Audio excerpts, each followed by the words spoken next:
Cuireadh deir le fatasí craobh na hÉireann fé ceathair Ard Mhacha agus Gaillimh sna boutaí ceathair canis an uirigh. An éireacht le ceachtar fearn fidir an lé canis líana. Chur Ard Mhacha tús splóid le na bhata straithe le Buaicphointeach ar bhuineáin fad is a chaid fearn na Gaillimh adlathe go bhío. Dáhí do móra ha man tráthrachta. Anna bhrúach an son Sean Fitzgerald be sé buirte nes ag Ard Mhacha tá kit sé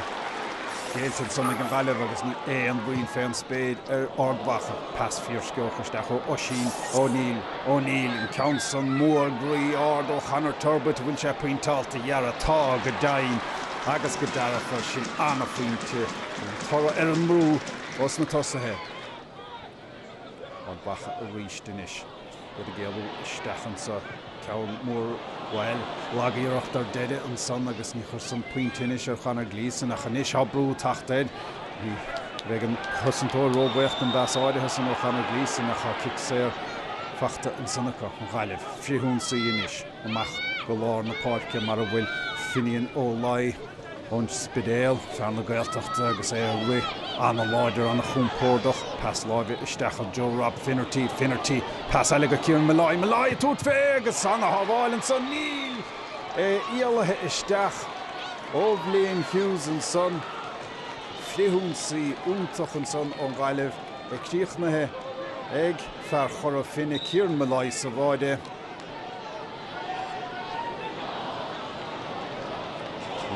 Ard Mhacha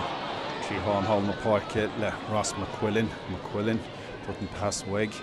fiochan to Jonas Brick an bouta áirithe san bhí Oisín O'Neill sin puinte glóirte hon ceoirte man san Ard Mhacha ní chur san puintinis ar Oisín O'Neill.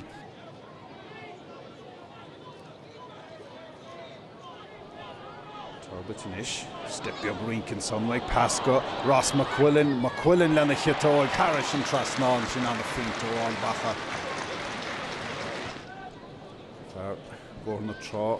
cnach na cathrach ab Finnerty chun na Council Hogan díadach ar aige bháid amach ní cheach go sé puintinis sé. Troslóga tócha hiige beag an Council Gaillimh mátá dieta sa bheith an séar fós a sé cíoch na histig sa líntán well chuig an Council inganista Bléan Hughes agus inganista na héin eilehístig sa chearnóg cíochnig ar chlí bháin nóir chlí eile istig sa líntán agus báide eile fachta an Gaillimh.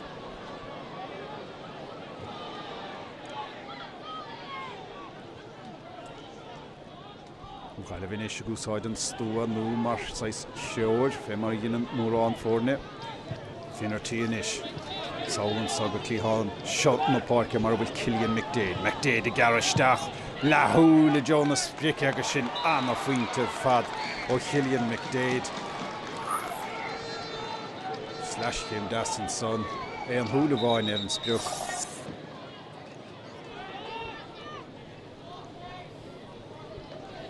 Ard Mhacha inis agus go son i garisteach le Oisín Connaughty brú Anna bhrú á chuir ar Barna 6 oscailte gehfuil sin Anna Buaicphointí ar fad ag Oisín Connaughty. Dísan leis sin gicamach an áda leis na bullies móra lá páirce agus an seile buaite ag an Gaillimh an sa. An trasna an son na Joe na Carnoige Finnerty Anna haváil an son na Bléan Hughes céimh ag sciran na caide á sé ag an Gaillimh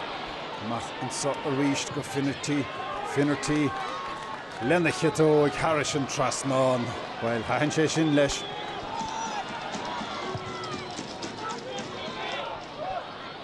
Náirde le ríist anna chóir go timpeall na páircin sa omchanóna Andrew Mornan i garachíd. Council Anna Ard Anna Buaicphointálta ó Oisín O'Neill well Alín Tóir i mna chéir de sé héisiúd.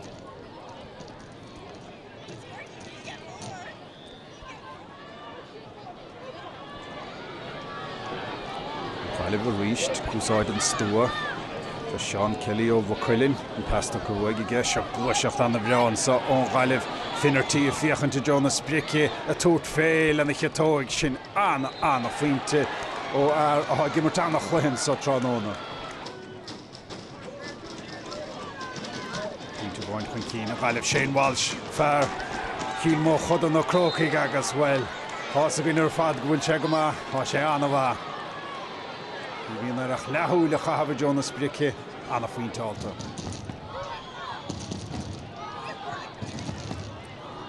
Gaillimh idir gúil, idir chóir na scóranna, seo fearrioch scór, chomáile duine Ard Mhacha pass trasna an sa, Ardlín spáise mo an sa, ag sin McGrath fiachanta Jonas Brice bhil sin anna Buaitphointí an son.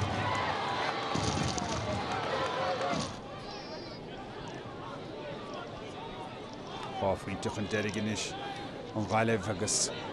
Díoragé sin na láidú do réir chéile tíornaí inis fear uachtar ard anna chumasach agus anna láidir chuma passan tu chuige Harneis ríiste tíornaí agus báide fachta ag fear uachtar ard thug sé do Ard Mhacha fuair sé Harneis ó Mhacha agus hawel lena chitóg ní thug sé an chance de Blaine Hughes.